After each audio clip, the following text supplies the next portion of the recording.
All right, man. Let's give a real quick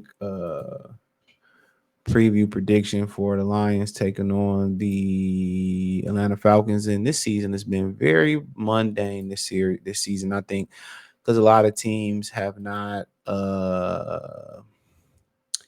played the preseason, so they shaking off some rust. I really ain't seen one dominant team. I'm not impressed with Miami doing because it's just a matter of time until Tua get hurt. Um, 49ers, they kind of look shaky versus a Rams team they probably should dominate. The Eagles look shaky. The Cowboys ain't playing nobody. The whole AFC North look like trash. Jacksonville, um, Kansas City, they still getting healthy. So I don't see anybody that's supremely dominant this season. Was the Lions disappointed? Absolutely. I went down there after the game to the MGM Grand, man, and those people were sad. They had their villains hoodies on, their Lions gear on. What's so funny when you talk to females that work down there, or you talk to females that semi follow football, and just in general, they just seem to be more optimistic. Well, they get them next time, and they not as vested as a lot of the men are, some of the females are. But at the end of the day, bro, I keep telling y'all, bro, let them do it first. Y'all sit up here, y'all pour money into y'all going for optimism, and I blame like religion for selling optimism like that. A lot of us grew up in some type of church, whether it was Christianity, Baptist, Catholic, the mosque, the Nation of Islam, whatever, Islam, whatever. And I didn't had experiences with Catholic, with Christian, Baptist. Uh, uh, I know some of the things about the Nation as well. Had some people I trained with in martial arts and training with the Nation, and have friends that was with the Nation. So I know just a little bit about Islam. Just knowing a few people around or whatever. So I think that's kind of where the premise of optimism is, and people saying follow your dreams. And you got to. If you don't dream, I mean, you really ain't. Until you achieve your dreams, you really ain't living, right? But at the same time, y'all gotta lay off the hype. Y'all spent all the money on the mask. Y'all went down there and spent them upcharged tickets up there for what? For what? And they went out there and fucking lost. So at the end of the day, let them do it. Let them go out there and win something before y'all start pouring money into Martha pocket. And I ain't blaming Martha at all. She doing what she can do. But at the end of the day, and I said this in videos y'all probably already seen or that'll come. I continue to say this. And the one thing that I am saying is that this team is going to probably have a year that looks like next year. And what that I mean looks like last year. And what that mean is they're going to have a run. They're going to have a run once they get healthy. They're going to get some guys back at the mid. Jameson Williams in a few weeks. In about a month, you're going to get Jameson back. You're going to get Houston back in about a month or two, month and a half or two. You're going to get Anazarki's going to knock off the rush. You're going to get Pascal back. You're going to get Montgomery back. You're going to get some guys back healthy, Mosley back healthy, and they're going to get full strength, and they're going to get some fresh legs out there, and then they're going to hit somewhat of a stride. They're going to hit somewhat of a stride. That's what's going to happen. So they're going to get more healthy going into next season. So, like I said before, but you see, they give them a 55.1% chance to win. Falcons 44.5% chance to win. I believe the Falcons have beat Carolina, which is not so impressive. They've also beat the Green Bay Packers, who wasn't 100% healthy, which wasn't so impressive by 1 point. I think people expect the Detroit Lions to win this game. And that's the murky part of it. People expect the Lions to win this game. And if they lose this game, and I'm gonna do a video about it. If they lose this game, then it's pretty much over with. Um, it's pretty much over with for the Lions. Um, yeah. It's pretty much over with. You might as well start packing it in for Caleb Williams. Might as well start talking draft talk. It's a wrap. They might have a run next at the end of the year, like I said, and come up short of the playoffs, whatever. It's a wrap. It's a wrap. And that's my personal opinion on it.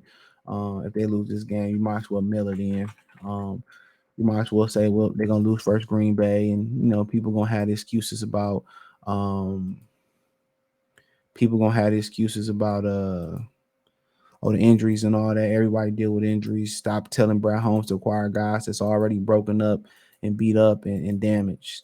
Like her, you can do, I can do damage, whatever that damn song goes. My shit though. But like I said before, man, going into this game for them, it's a nightmare because you got a mobile quarterback in Desmond Ritter. He don't really get out there and run like his was he's a 4.4, 4.5 guy indicate, but at the end of the day, um, he mobile and they got problems up front. And you say, well, why they got problems sacking, certain quarterbacks up front? Well, guess what? I can tell you that they don't have enough athletes up front. When you talk about the number of superior athletes they got up front, until Anazorki get 100% healthy, is Anazorki or is Aiden Hutchinson and maybe Jack Campbell, um, you know, and maybe Derek Barnes. Those are the only superior until Julian Okora get back. Those are the only superior athletes they got up front. Everybody else is average or below average. Julian Okora, Aiden Hutchinson, Derek Barnes, and Anazorki if he ever get healthy. That's it. So they don't have enough athletic people in their front seven. This is why they had to put Walker in the box last year versus Philadelphia. This is why Gardner Johnson and Brian Burns spent so much time in the box. They don't have enough athletes in the box. They don't have enough athletes in the box. So, and to me, that's a huge problem. So think about that for a minute. They don't have enough athletes in the box. So Ritter is going to cause problems in the box. Cause problems with their front seven and athleticism. Robinson gonna cause problems. The backup running back, Algier, whatever his damn name is, he's gonna cause a bunch of problems. Defensively, don't know too much about what they got going on defensively, honestly.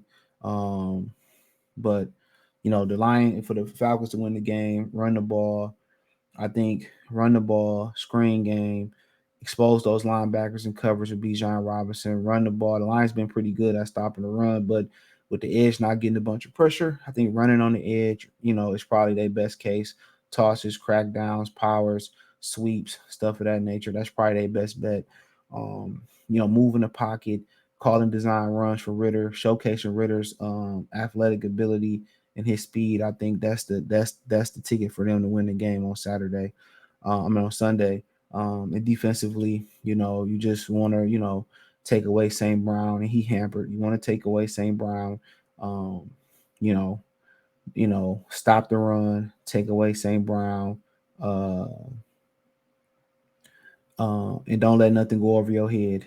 That's it. Make Jared Goff, dink and dak, and when he dink, the number one thing you just got to do is wrap up and tackle. Don't let them get yak yards. Lions gonna have problems running up the middle of the defense because they don't have David Montgomery.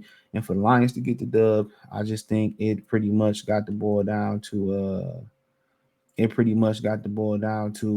um, stopping the run, keeping setting the edge, keeping Ritter in the pocket, making Ritter deliver from the pocket, taking away the explosive plays to Bijan Robinson, take away some of the explosive plays to some of their receivers, who they receivers. Yeah, they got that kid from Oakland who's pretty good. They don't have really great receivers. Drake London is pretty good. He's a big target. Um, I think that's what it's gonna come down to: stopping the run, making Ritter deliver from the pocket. Um, Kuda's questionable. Um, High Tide, Decker, Mosley, questionable. Most of these guys won't play. Houston and Gardner out there. So So my whole thing is this: they rush yards, they give up a lot of rush yards. We don't give up so many. We give up more passing yards than they do. So at the end of the day, I just think for the Lions to win, they need to run the ball, play action, get the plays going down the field, stop the run, keep Ritter in the pocket. But you know what, man? I'm gonna say the Lions keep their season alive. I think they end up winning this game 31-17.